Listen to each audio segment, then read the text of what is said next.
Good evening and welcome to Normal Ireland Live. My name is Curtis Daly and I will be your host this evening. And I'm again joined by the wonderful Helena, aka No Justice MTG. Thank you so much for coming on again. It's always good to be back. We are long-time friends of each other's channels, so always happy to collaborate with you, Curtis. It's always a pleasure. But let's get on to our first story of the night. It seems Jeremy Corbyn will be facing a fierce campaigning opponent. The man in question is, wait for it, Peter Mandelson. That's right, Mandelson said on Times Radio that he will travel to Islington North to do his best to make sure Corbyn loses his seat. And there was actually a section of the conference on the baby business. And it was a very good session. It was a fantastic, rip-roaring debate. But I found it very interesting that there wasn't a single business person who was talking at the event. And I thought there was a lot of one-way talk against the private sector, and a lot of it was very legitimate. And there was actually a section of the conference here. I think it's actually to do with our software. I'll explain it to you. So basically, Peter Mandelson went on Times Radio and he said that he's going to go down to Islington North and campaign against Jeremy Corbyn. He said that Jeremy Corbyn brought the Labour Party to its worst ever defeat. He said that Keir Starmer was a moral man. And in that video clip, he didn't even say Praful Nagin's name. So just to remind Peter Mandelson, Praful Nagin is the local candidate. Now, many of you know that Peter Mandelson famously said years ago that he would spend every single day undermining Jeremy Corbyn. And I don't think you can use the 2019 loss as an excuse to not support Corbyn when your goal was exactly that. Now, his other claims about Starmer being realistic and moral is for the birds. He claims that Jeremy Corbyn is ideological and not realistic, and I would love for him to explain that. Now, I think that Mandelson is a bitter individual. I wouldn't trust his moral judgment when he used to hang around with paedophile Jeffrey Epstein, something that Matt Chorley failed to bring up. Helena, Corbyn is ideological while Starmer is realistic. Apparently Starmer is a moral man. I mean, what do you make of Mandelson weighing in on Corbyn's campaign? I mean, at the end of the day, these people's opinions is always going to be filtered through their own kind of political tribe, their political faction that they belong to. Again, this idea of Keir Starmer being a moral man, again, this is going to be something that we're going to be hearing a lot of. People are going great pains to tell you just how honourable and how truthful and honest Keir Starmer is when his entire political campaign within the Labour Party from 2017 until now has been one explicitly of lies, explicitly of mistruth, explicitly of deceit. And obviously Peter Mandelson knows this, but of course most of the people from these factions of the Labour Party, and indeed within most of our press and most of our media who are failing to scrutinise this kind of level of deceit, this kind of level of treachery is only okay if it's directed at the left. Right? If it's directed that if we are illegitimate political actors, therefore it's fine to make up these cock and bull stories of honesty, when, of course, this moral emptiness is really and truly what has defined Keir Starmer's campaign so far. There's a story that came across my feed today in which multiple Labour members for different constituencies have decided to retreat from things like hustings, things like campaign events, for example, because they fear being scrutinised. And this kind of return, they say, to quote-unquote grown-up politics is indeed one of lack of scrutiny. If you don't go to an event where somebody might be able to scrutinise you, then you're not going to have to deal with any awkward questions and you can keep up the kind of facade that Mandelson talks about here. And when you look at what he's doing now, like Islington North isn't a key swing constituency. It's not something they're trying to take off of the Conservative Party. They already hold the seat. It's almost as if it's all just spite. It's factional spite, what we're seeing from these people.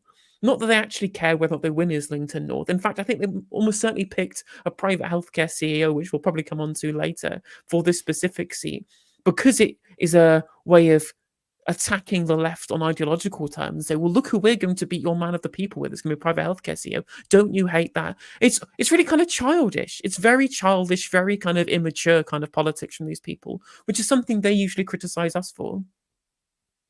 Yeah, and the thing is, I said this way back that I believe that they're going to throw quite a lot of this seat because you're absolutely right. This is not a key battleground. They don't really need to win it. I mean, so what? Jeremy Corbyn stays on as an independent, and yet the Labour Party have a 400 seats, 450 seats, whatever. It doesn't need to be a victory for them. But I think based on pettiness and based on the fact that they have this hatred for the left, factional wars is kind of their modus operandi, that they will try and throw everything they can at him. And also, I think it's interesting that you made the point that maybe they, specifically chose Nagant because he's a private healthcare profiteer. That's quite an interesting theory, because I suppose it is another tool to back the left with on ideological grounds. I did want to get that video clip up again, but we can't. But what about Matt Chorley? I mean, he wasn't in the clip, but he was one interviewing him. No one's speaking about Mandelson's dodgy friends. I mean, Jeremy Corbyn gets guilt by association a lot. A lot of people do, but why does Mandelson get away with it? It's absurd, right? Again, if you're in the in-group, you're part of the big club, you avoid these things. You avoid any of this kind of scrutiny of dodgy connections and things like that. Whatever you want to talk about the photos that we've all seen. Even when you look at, for example, his own personal business interests. So his consultancy is a client of Palantir, the giant cybersecurity firm headed up by far-right nutjob Peter Thiel, that is being given a gigantic multi-million-pound contract to deal with NHS data. This is something the Tony Blair Institute specifically have been really looking for within the NHS to continue. And this man has business dealings with this particular organization. It's very blatantly a conflict of interest. And on top of that, I believe he has dealings with Russian companies as well. So the fact that none of these things even come up, the idea, in fact, that there can be a conflict of interest between businesses and the state is something that's complete anathema to our press, because they can't ever engage in something as simple as material analysis. The idea that a business person wants to donate to a political party isn't seen as something that might be expected for return on investment. It's just part of how you play politics. And they don't want to, if you're a member of the media, upset somebody like Mandelson, who is a contact that's going to have close links with people like the current Labour Party leadership, who are going to be in government later on. Yeah, and I suppose that, I mean, I was speaking to somebody, I wouldn't name them, but they kind of gave me a little scoop, which is that they were speaking to a Guardian journalist. And the question to the journalist was, why is Keir Starmer getting such an easy ride? And they just plainly said access. And I think then you got people like Matt Chorley or other people who don't want to question Peter Mandelson, because Peter Mandelson has quite a lot of say in the Labour Party, and he can turn around to Keir Starmer and the leadership team and say, well, we ain't going to platform these people now. And that's it. That's all it is. And it's a huge circus, and it's dangerous for democracy. Now, staying on topic of Praful Nagant, a video has surfaced where he claims that privatisation of healthcare is a good thing. And there was actually a section of the conference on the baby business. And it was a very good session. It was a fantastic, rip-roaring debate. But I found it very interesting that there wasn't a single business person who was talking at the event. And I thought there was a lot of one-way talk against the private sector, and a lot of it was very legitimate. But I didn't recognize it in the organization I work in or the way that I work every day. So I wanted to give a different view about the way the private sector can facilitate innovation and accessibility. And the other thing to remember, of course, is that as we're in a run-up to a general election in the United Kingdom, privatization of healthcare is very, very important. And it's about what the private sector can do to prove its worth to the public sector quite a lot of the time. Now, it's interesting that he says that there weren't any business people at a healthcare conference he recently attended. He said it was all one way and everybody was speaking out against the private sector. I mean, does that not make you think? Business should be nowhere near healthcare, and clearly experts think that's a bad thing, as well as the majority of the people. Now, why would Praful want there to be a business perspective? Well, that's because he has multiple businesses in IVF clinics. The man profits from healthcare. So, of course, he wants more business in healthcare. And, of course, he thinks privatisation is a good thing because it literally benefits him. This is the Labour candidate in Islington North, a pro-privatisation and healthcare profiteer, versus Jeremy Corbyn, who's always been against private involvement in the NHS. But it doesn't end there. It seems that Prathel is amid a scandal. Now, this was discovered by Red Collective. In 2018, the private IVF healthcare company, co-owned by Labour's Islington North candidate Prathel Nagand, was found to be selling expensive add-ons not recommended by the regulatory body, including those with no evidence to show it is effective and safe. Now, attached is an excerpt from an article which seems like some investigative journalism, which was kind of doing a bit of research on one of Nagand's clinics. Professor Geeta Nagand is the clinical director of Create Fertility, a private clinic, as well as the lead consultant for reproductive medicine at St George's, an NHS hospital in South London. What's important is that add-ons are evidence-based, Nagand says. We need regulation and legislation to ensure that add-ons with no evidence are not offered. I'm slightly baffled. I am looking at a price list from her private clinic where add-ons include assisted hatching, read on the HFEA's list, embryo glue, amber, and endomaterial. I can't even say that word. Receptivity array, which is ERA, for £1,200. I point this out. We positively discourage assisted hatching, says Nagand. Embryo glue, it's a fantastic name, but it's a joke. ERA, we have used it in the past, but we have now completely stopped. So why list them if she does not agree with their use? Good question, she says. For Nagand, it comes down to patient demand. If patients don't see add-ons, they will go elsewhere, she says. And above all, she wants to educate patients. I don't doubt that Nagand is sincere, but it's confusing. After all, if you see something for sale, don't you assume that you could and maybe should buy it? So what goes through our minds when purchasing something and you're offered an add-on? I mean, it's usually to try and sell you more and to make you more money.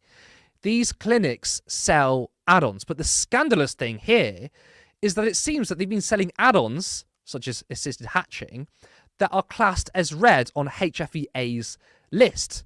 So here is the HFEA's guidelines. As you can see, red means that not only is it inappropriate, but it's potentially dangerous, and it actually might have the opposite effect. So IVF clinics owned by Nagand were selling dangerous and or ineffective healthcare to patients. Helena, that's quite the bombshell there, don't you think? What do you make of this? I mean, at the end of the day, right, I'm not going to try and claim that I'm some kind of healthcare expert who knows all the ins and outs of how these kind of licensing agreements work. But at the end of the day, there's two things that's worth taking away from this. The first thing, of course, is that private healthcare has something that's more important to it than the social utility of providing that healthcare, and that's making profit, right? Profit isn't just bad because it takes money away from the health service that could go further into the wages of the staff or in extra service provision or investment, right? Which it does do that. It is an inefficient form of tendering, for example, of a contract within the NHS. If you have to pay for the CEO's wages and the shareholders' dividends on top of all of the money you have to spend on the service provision in the first place, that's an inefficient method, which we all disagree with here on the left for obvious reasons. But on top of that, it shows a conflict of interest between the interests of patients and the interests of the people who are running the service, to the point at which they will, if there is a need to, try and sell you stuff that you don't need, taking money away from vulnerable patients, fully for the interest of providing returns to shareholders or providing returns to business owners. This is completely incompatible with the social utility of providing healthcare, especially when it's free at the point of use, especially if it's a contract that's tendered by the state, where there's very little competition, because it's not like there is a market feedback that you can get from this, especially if one of the people who is in charge of said healthcare that's getting tendered by the public sector is somebody who was a legislator in the government who was making that contract. There is no reason for there to be a competitive tendering of this contract. You might as well have it in-house at a better price and without all of this very, very, let's say, with some dubious reputability in the terms of the services that they provide. That's interesting. And the thing is, though, what's striking is that what we've heard from before, from Wes Streeting or other people that say, well, we need to use private provision to get things going. You know, it's not what we want, but we have to use it. But That was a clip right there for all of us to see of Nagin saying, well, actually, no, privatisation is a good thing. This is a new wrinkle, isn't it? And you also think that maybe... I know Keir Starmer doesn't particularly care about protecting the NHS. I'm sure he's happy for, or we know he's happy for more privatisation. But do you think that Keir Starmer knew about Nagin's background in this, and actually he's happy that he's choosing someone as a candidate that not only says, oh, well, we need to use private provision, but actually welcomes it and wants to expand it? I mean, I don't think Keir Starmer knows anything about these kind of things. I've mentioned on this show specifically before, I think Keir Starmer is basically a bit of a political idiot who doesn't really have a long and concrete plan of what he's doing or any kind of intimate relationship with the inner workings of Labour HQ. And a lot of this is being driven by the people who manage his campaign. We've mentioned these names before, but I believe these are the kind of people who do indeed know about these kind of links. Maybe not specific intricacies of what's going on behind closed doors at these particular institutions, but this idea of wanting to get into bed with people who have connections to these industries that they want to see having a bigger role within our public services, that's something I think the people in the background definitely do know and want to be able to get these kind of ins. There's a really great report on Novara Media the other day. I may have been involved with it, who knows, which it was a whole long list, like a kind of laundry list of all the different lobbyists from all the different things. I've got Israeli lobbyists, we've got water lobbyists, we've got people from all over the shop who have conflicts of interest with the running of our state, becoming legislators in the government with those conflict of interest. And the way in which we deal with conflicts of interest within the press coverage and within the way in which we look at politics in this country is that you declare what your conflict of interest is, and then that's it. People will then make democratic decisions, usually based upon the party that you belong to, not whether or not you personally have a conflict of interest. The media will leave it be because they'll say, well, they've declared their conflict of interest. That's fine. End of days. People can make their judgments. I'm like, no, it's the media's job specifically to scrutinize what those conflicts of interest mean, what the material interest of those conflicts of interest would do in terms of shaping how legislation works. And again, it's a very kind of wishy-washy liberal way of looking at society, where it's not indeed a conflict of material interest, and is indeed just people wanting to be able to make the best out of society by trying to find the best avenues towards political office. And that is, of course, something that we on the left have continually been critical of. And I'm just for one point before we move on. Obviously, you've mentioned how they keep saying things like, oh, well, we need to be able to make use of the private sector to bring down waiting lists. And I'm just like, well, first of all, there's no spare capacity in the private sector. It's mostly NHS staff who are on kind of private alternative overtime contracts that they're doing there. And they mostly, with the insourcing drive at the moment, Julia Grace Patterson's been really good at detailing this, it's just private healthcare workers using NHS facilities. You'd think, right, if there was all this spare capacity in the private sector, the Conservative Party would have done this already to save their own political skins. It doesn't work. It's not true. It's a big pack of lies. What it is there is essentially, it's one big light that they're shining to the private sector, saying, if you make all of these investments in new facilities, there's government contracts available for you, because they think they have no public money available for them. So they're going to be able to try and use this electoral pitch to push for private sector investment and capital investment in new facilities that they can spend public money on tendering the contracts for. And that's what they're looking for. Nigel Farage is looking for this as well. It's a very similar platform that both of them have, with Reform UK's platform of offering these vouchers to go private as a way of signalling to the private sector, if you invest in new facilities, you have government money you can have access to. And I believe this is exactly what Streeting and the Labour right are doing at the moment. It's a very good point you made. Oh, excuse me, my light's just gone. It's a very important point that you brought up, which is that we hear all the time that we need to use the private sector to, like you said, help with waiting times and stuff. But you're very clear about this, which we don't hear enough. Is there is no reserves.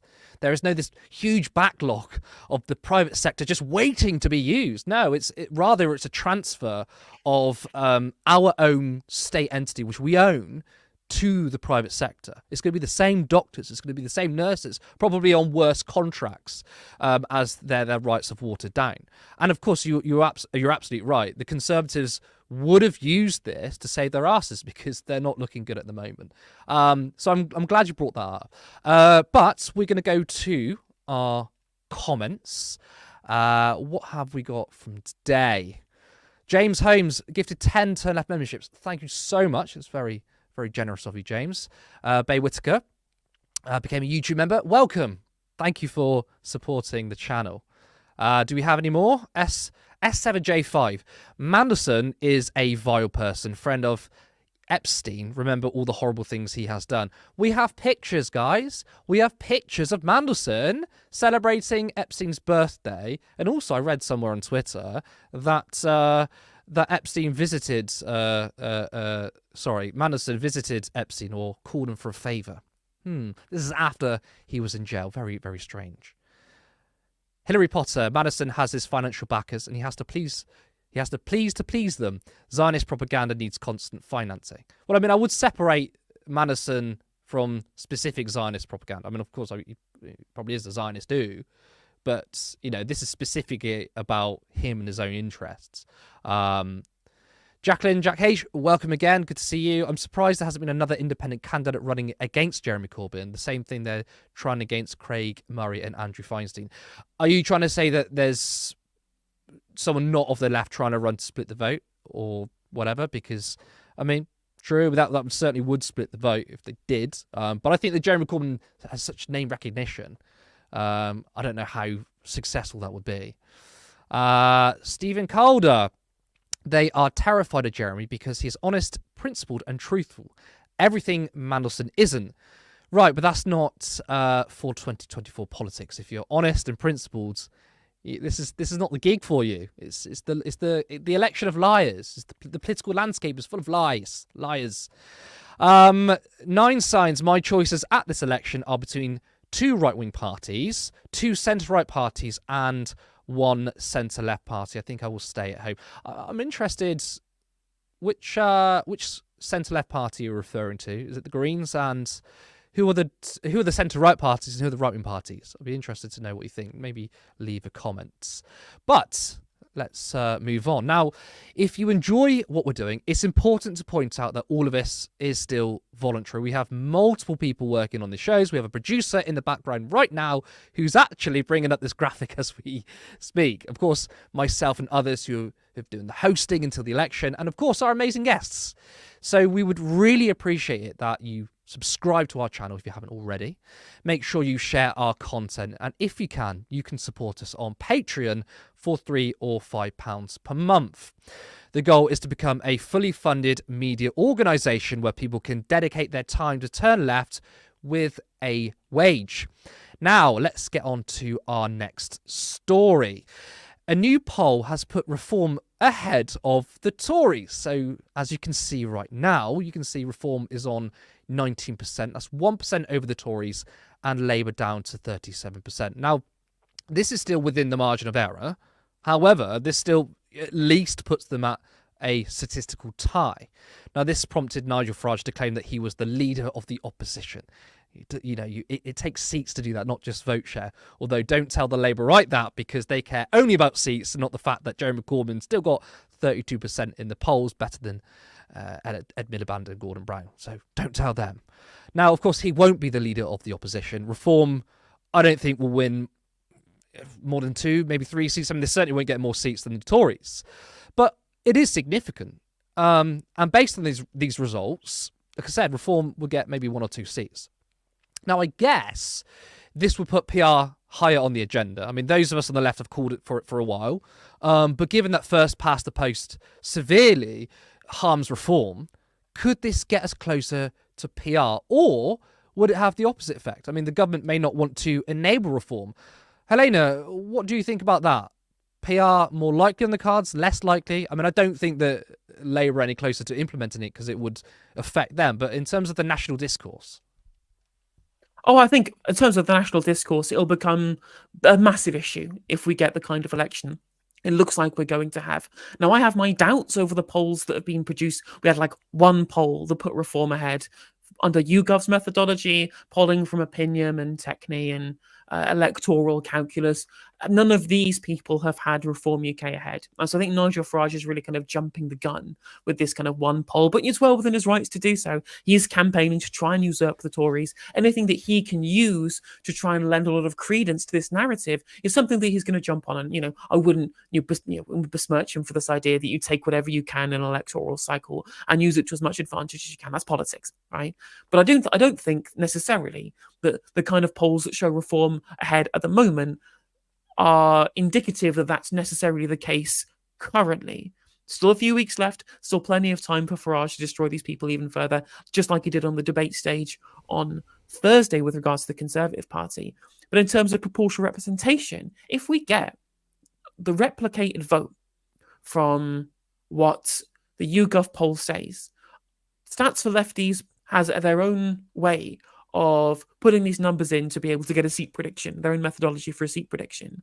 And those numbers for Reform UK on 19% of the Tories and 18% had like Reform on 5 seats and the Tories on 20 seats out of a combined more than a third of the vote share. And between the two, they would get a tiny, tiny proportion of the seats.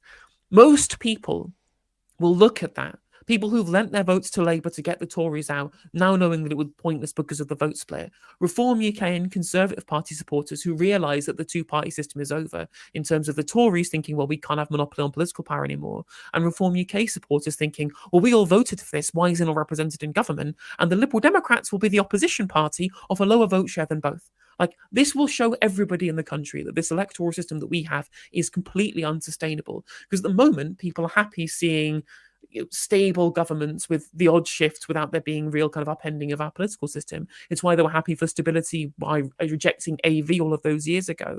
But this kind of chaos, this super majority, this gigantic, dictatorial style majority, Chairman Starmer, versus this scattering of parties who have nothing near a representative number of seats for their vote share, will make this absolutely like top of the issue for voters, even those who previously were completely oblivious to the need to change the voting system. I mean, my question is, why now? I mean, we've had over 100 years of first past the post. We've had over 100 years of so-called, stable government. Why now that we're in a scenario where the political landscape has changed so much that first past the post is producing these insane results? I mean, I think both of us would agree that, yes, when governments don't address the material conditions of the people, it often leads to sort of extreme voices, mostly on the right.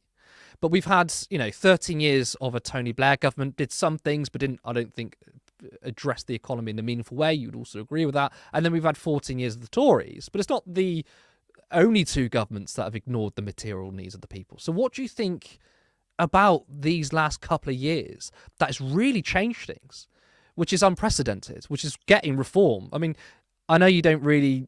I don't know if you completely buy the polls, what they're saying. I'd be interested to know what you think about that as well. But the fact that we now have reform in a general election poll, not like EU election polls, more than the Tories. What is it about these last couple of years? And I think there's two major things that's happened. First of all, is a general movement away from popular politics in this country and the disillusionment that Westminster can create change, because we've got two fundamentally, centre-right parties running to be elected in terms of the major two, the Conservative Party and the Labour Party. Barely on a sheet of paper can fit between the two of them broadly in terms of policy. And on the major policy that the Conservative Party have run on for a very, very long time, they have catastrophically failed their own electorate. They've not brought immigration down. They promised to every single time, and they've not done it. I think immigration is a good thing. I think it's necessary because of our demographic aging problems in this country. And I think that whilst we wait until we can get up the birth rate through other kind of interventionist policy, immigration is a really good way to ensure that we don't have a ever-decreasing tax base and an ever-increasing retirement base in this country. But that's by the by.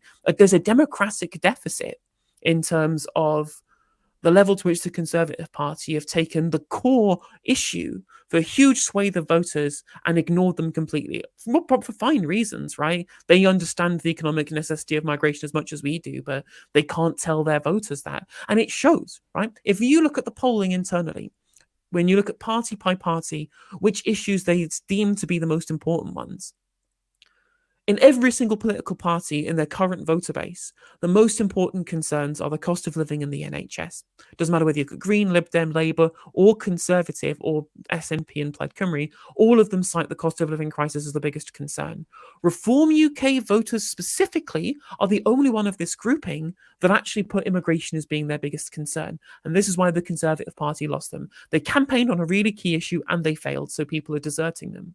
And this consensus politics is disliked by loads of people. We've moved past the public support for the neoliberal consensus. I mean, we moved beyond that in 2019 when you had two populist anti-austerity politicians leading major political parties in this country. I mean, three if you count Nicola Sturgeon as well. I think she kind of comes into the populist envelope as well. And people broadly supported the platforms that were being put forward, like in terms of the polling on whether or not people felt represented by a major party. In 2019, it was over 50%. Now it's like 22%, and the idea that nobody feels represented is massively higher. So people are much more willing. In a world in which they want to get the Tories out, people are lending their votes to Labour when they wouldn't do. And at a time in which the Conservative Party have shat their own base through the floor, as have the Labour Party, those bases are moving elsewhere too. And in a volatile electorate, first past the post throws up these insane nonsense kind of parliamentary majorities where we shouldn't be having them if we had proportional representation. So it's a real confluence of 1,000 different things all at once, all within this auspices of this idea that first past the post and Westminster as an institution doesn't serve the needs of the people. And this idea that centrists have, that populism is over and it's not coming back. We have the sensible centrist adults in charge again and the populism will melt away. These people are delusional fucking morons. These people are absolutely delusional because the populism is there. It's in amongst the kind of the politically disenfranchised, and 5 years of a Labour government failing to solve the fundamental problems of our economy is only going to make those rifts bigger. But I mean, the centrists will then point to the poll lead of the Labour Party, or even when they hit 40+%. I know some of the polls actually showing they're less than 40%, but when they would say, well, actually, are you sure that centrism is over? Sure, I mean, the Conservatives have lost their base to reform, but Labour's still holding up well. I mean, that's obviously, I don't buy it. But what I do find incredibly interesting is that you're right. When people feel ignored, when people feel like there's a democratic deficit, people go elsewhere. But right now, it only seems to be on one side. I mean, you're not seeing the Labour Party go down to 20 points, and then you're seeing, I don't know, the Liberal Democrats, the Greens, or any other left of centre party taking the mantle. You're still seeing quite a strong, I don't want to say strong and steady, but we'll see a strong base. And I say base, again, this is not a real base, but in terms of polling, you're still seeing Labour looking like they're going to win a huge majority, and the Tories have lost their base, especially when you correctly pointed out that the number one issue for most people is the cost of living, is the economy, not immigration. Of course, I'm not surprised at Reform. I mean, their number one issue for Reform voters is immigration. But when majority of people say the cost of living is the most important thing, the Conservatives have obviously destroyed that, and Labour aren't doing anything about it. They're saying stuff that doesn't resonate. Then why aren't we seeing Labour's support crumble too? Because people are desperate to see the back of the Conservative Party. They understand, at least in some respects, that there is very little in terms of choice if they want to ensure that they definitely get rid of the Conservative Party. And the electoral strategy that's being employed by Labour, again, one I disagree with, but one I think has at least strategic merit, is they are deliberately chasing swing voters in swing constituencies between Conservative and Labour by marketing themselves as being this kind of big tent, natural governing party of Britain. This is the big plan that people like Pat McFadden have all been thinking about with their reshaping, their changed Labour Party. They want to try and hit as many of these swing voter issues as possible by marketing themselves as a party of growth, a party of ambition, a party of opportunity, a party of lower immigration, for example, not looking too socialist, not looking like they're too close to the trade unions, just hitting these kind of key issues that they feel damage the Labour brand, like being bad with money, for example. Again, I disagree with this strategy because I think it's lying. I think it's dishonest. I think it's fundamentally a recipe for long-term disaster because you're trying to buy a shallow base of votes scattered across the country to ensure that you win these swing constituencies, which, might get them into power now and might get them into office in 2024. But these people are fickle. We have a fickle electorate in this country. It's not like America, where 90% of the electorate vote red or blue and they will never change. And then they'll fight over a tiny, tiny minority. Here, we have a brittle electorate. We saw in 2019, they all flocked to Boris Johnson with the promise of getting Brexit out of the way. Simple solutions and simple promises is a way to win people over when issues like the cost of living crisis are being unsolved by the current government. But again, these people within the centre, they believe that they have won people over to the Labour fold. They believe that they've created new Labour voters. And I'm sorry to say, I think a lot of these people are going to be sorely disappointed when they find out these aren't new people who've decided Labour the party are there for them. They're people who feel that they have literally no other choice if they want to get rid of the Conservative Party for good. And not even because of necessarily failure on the cost of living for the Conservative Party, but broadly just because they look terrible in government. They've essentially made the UK a global laughingstock. And even those ardent patriot who's hated Labour forever cannot disagree with the idea that the Conservative Party have made us an international laughingstock, which to these people is quite frankly the worst crime they could have committed. And I understand why. Yeah, that's very interesting. That's very interesting. I would also, if Labour, after 5 years, don't address the crises that we face, I mean, who's going to benefit from that? Do you believe that there might be people that swing back to the Conservatives? Do you think this is going to benefit reform? Because I would like, and you would obviously like, and many people, a huge swing to the left. Maybe it's the Greens, maybe it's, I mean, even the Liberal Democrats are like, I mean, they're not left-wing by any stretch of the imagination, but some of the policies in the manifesto are good. Or another left-wing party. It just seems like it's very difficult to convince people on the so-called progressive side to vote elsewhere, whereas the right-wing vote seems far more volatile. They're far more experimental with their vote, and I think you've seen it through reform. So who do you think benefits the most if Labour fail in government? I think absolutely it's going to be Reform UK who benefit. Absolutely Reform UK that benefit. Because there is an issue. When you are seen as being the left-wing party, which Labour undoubtedly have been, they have been the left-wing in British politics since their inception, right? Whether or not they actually represent left-wing policies, that's irrelevant in terms of how they are perceived by the public. And Labour are broadly perceived as being the left-wing party. So when the Labour Party does fail, if it carries on with the prospectus that it tells us it's going to deliver, with the kind of policies that are in the manifesto, which we all know are not likely to succeed in rebuilding Britain as they tell us they want to do, are they going to blame the Labour right? Are they going to blame, Pat McFadden? Are they going to blame people in Labour Together and the Tony Blair Institute, the actual architect of a lot of these failed policies? No. Then in the same way they didn't blame Mandelson and Blunkett and all of those people when Labour failed in kind of a post-crisis world, for example. No, they blamed the idea of left-wing politics. It wasn't Labour were bad because right-wingers in charge of the party didn't bother regulating the financial sector. It was Labour are bad because they're lefties and you can't trust lefties with the economy. Simple narratives is how you define these things. And Reform UK are going to find it very easy to be able to say, look, you've tried the left-wing party. They've clearly failed. They've not rebuilt the NHS like they said they would do, right? It's clear. The NHS model has failed. We have to move to a privatised model, a social insurance model, as Nigel Farage has been detailing his plans openly in the wake of what he would deem to be the national religion of the NHS on the debate stage. And unless we can cut through from the left to people who lend their votes to Keir Starmer or people, liberal, social liberal, soft left types or whatever, the people in charge of Labour are not the progressives that they claim themselves to be, but not a country mile away from progressivism.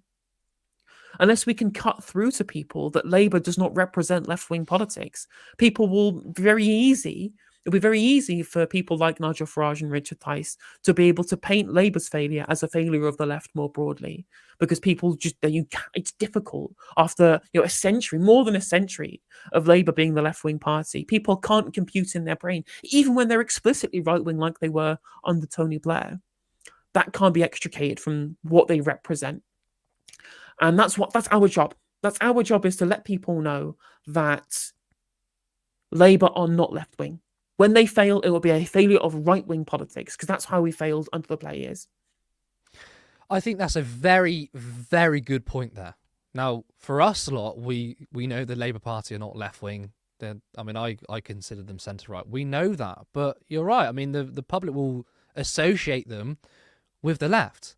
And any failure from the Labour government, from a right-wing policy, means a failure for the left. And it's really important that when they're in government, we have strong voices like the Greens that can steer the ship. Because I severely dislike the Labour Party. I severely dislike Keir Starmer. But I hope for all our sakes that he's a very good Prime Minister. I hope he addresses the cost of living crisis. I hope he addresses the policies we want, even though it's coming from someone I really, really don't like. But that's a very good point. It's a good warning for those of us out there which won't be heeded by the Labour rights. Now, we will move on to our final story of the evening. The Conservatives have lost their main campaigning tool, money. The level of donations fell to just 10% of the amount raised in the same period at the last election when Boris Johnson was leader. Electoral Commission data released today shows the Tories raised £574,918 in the period 30th of May to the 5th of June, compared with the 5.7 million they received from the 6th to the 12th of November 5 years ago. The figures show political parties reported 3.2 million in donations in the first week of the election campaign. Mr Sunak's party raised 574,019 through donations alone, on top of 22,453 that came from public funds. Meanwhile, Labour generated £926,908 from donations alone and £652,411 from the public funds that are given to opposition parties with more than 2 MPs. This time around, the single biggest donation given to Labour totalled £500,000 from film company Toledo Productions. Now, Toledo Productions were producers of Love Actually and Notting Hill. If you wanted a bit more context, seems fitting. I mean, there were 90s movies. Things can only get better, can they? You'll be unsurprised that donations rocketed to reform when Farage became leader. Now, the Tories made next to nothing compared to the last election, and Labour have outdone them in the first week of the election. It's worth pointing out that these are big donors rather than grassroots funding. Helena, it seems like we are witnessing capital flight this election from one party to another. Absolutely, absolutely. It is indeed what happens, as we discussed before, that when a party is coming into power and another party is deemed to be on the scrap heap, people don't want scrutiny, they want access. And that doesn't just stop at journalists and people in the lobby and people as members of our political class. It's also the people who want to have access to how the government is run. People who want return on investment for their political donations. Why would you donate to the Conservative Party when you know that your political donation is going to get you next to nothing in terms of policy concession? And again, because Liberals don't engage in material analysis, they just think that this is all just fun and games, people wanting the best for the country, like the Iceland boss, an ardent Trussite who supported Liz Truss as leader, wanted to be a Tory MP when Liz Truss was leader, the person who Labour keeps saying crashed the economy. He wants to be an MP for the Conservative Party. And now he's joined Labour because he believes Labour are going to have the tools to solve the problems, quote unquote, that the country is facing. Yet when explicitly asked, have your politics changed? He said, no, I'm still the same person I was when I wanted to be an MP for Liz Truss. But Labour have changed to be more like me. And that's why people are deserting the Tories. Like, what would you get? Like, why would you spend money on a Conservative Party who have no influence on any policy whatsoever? Because Labour are the ones who can have this dictatorial level majority. You want access. You want ROI. This is why I mentioned before in the previous programme that there was this lobbying document by a consultancy called Portland Communications set up by a former advisor of Tony Blair. This document was given out to businesses called How Labour Works as a way of essentially telling businesses how they can lobby MPs and Labour Party grandees. Foreword written by Alistair Campbell. A lot of the information was given by a former political editor for The Sun. It just shows you how far these political connections go when you believe somebody has access to get into government and get into power to be able to enact policies that will give you favourable concessions. And you're not going to get that from the Tories. That's why they're deserting. But you will get that from the Labour Party, especially when they've been openly saying Labour is the party of business. Labour is open for business. Again, another Liz Truss supporter was on Question Time on Thursday evening talking about how he believes that Labour are going to be the party fighting for growth and fighting for businesses. And I'm just, well, that shows you where the Labour Party are at, and also indeed shows you where the Conservative Party are at. They're not a pro-business party anymore. They're kleptocrats, really and truly. Famously, Boris Johnson said, "Fuck business." Their approach to Brexit, for example, has been a very kind of anti-business position. Loads of businesses have been seeing huge increases in costs because of Brexit. They want to do what's good for their in-group, which is usually rentiers or economic nationalists in terms of the business that they support, but not the business community more broadly. They've kind of been abandoned by the Conservatives, and Labour Party have been very happy to take up their mantle in their stead.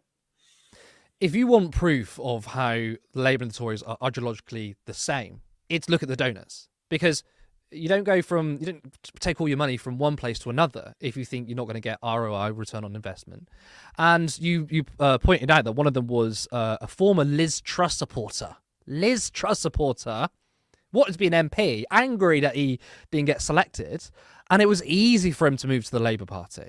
Some of these donors have quite openly said, my politics hasn't changed, the Labour Party has changed, we are the party of business. And it's really, really strange that people still aren't understanding that Labour, I think there's this narrative that Labour are still a little bit better than the Tories. They're a little bit more left-wing, they're a little bit more pro-worker, I mean, they still have that left-wing label attached to them. And we've been screaming from the rooftop saying, they're not. They're really, really not. Even Tony Blair and New Labour, something I despised, had something for the left in there, did change a few things here and there, did fund things, even though it was through PFIs. But if you look at the manifesto, it was weak. There was nothing in there. And what really worries me is Keir Starmer talking about wealth creation. Now, wealth creation is a term I've used from GOP, American Republican supporters, going on Fox News saying, we don't need to redistribute wealth. No. We don't need to make richer people poorer. We just need to create wealth. But you can't create wealth. It comes from somewhere. And I think that it's really striking. And it's essentially cash for access. Now, I saw something on Twitter. I don't know if it was Michael Crick, but it was kind of a retrospective of Labour candidates back in the day. I mean, we're talking about the 40s and 50s and 60s, right? And it basically broke down by the numbers the profession of Labour MPs. And it was like 20-odd lawyers, handful of business people, 20 farmers, people who worked in all different places. And now, essentially, we've got a party filled with lobbyists and corporate puppets. It certainly is a changed Labour Party, isn't it? Oh, 100%, 100%. I mean, I think the biggest, the most egregious example of these is in Milton Keynes, where there was a shortlist for prospective parliamentary candidates. Lauren Townsend, who I have a great deal of respect for, even though she's still a member of the Labour Party, has been campaigning for them. She's a trade unionist. She unionised her workplace with the CWU. She's been a Labour activist and a very popular one in the community for a very long time. And she was passed over for the parliamentary shortlist despite being so popular because, again, she was too left-wing and they knew that she would win, despite the fact that she is the person that the Labour Party should be there to represent: working people, people who come up for the trade unions, people who fight for working people. And who do they replace her with? Chris Curtis, some guy from a polling company, right? Somebody who has connections. Wow, I wonder how much they take the historical role of the Labour Party as being the party to represent, as a way of getting working class people and blue collar workers into the Houses of Parliament, because it was a way of being able to undermine the aristocracy that previously ruled the Houses of Parliament when it was a fight between the Liberals and the Tories, which, again, it's incredibly sad, isn't it? It is incredibly sad. I mean, again, you say there's nothing for the left. There are little bits and pieces that have made it through, but these things that have made it through are things that would not have been had certain decisions been taken differently. For example, the best thing in the manifesto is the New Deal for working people.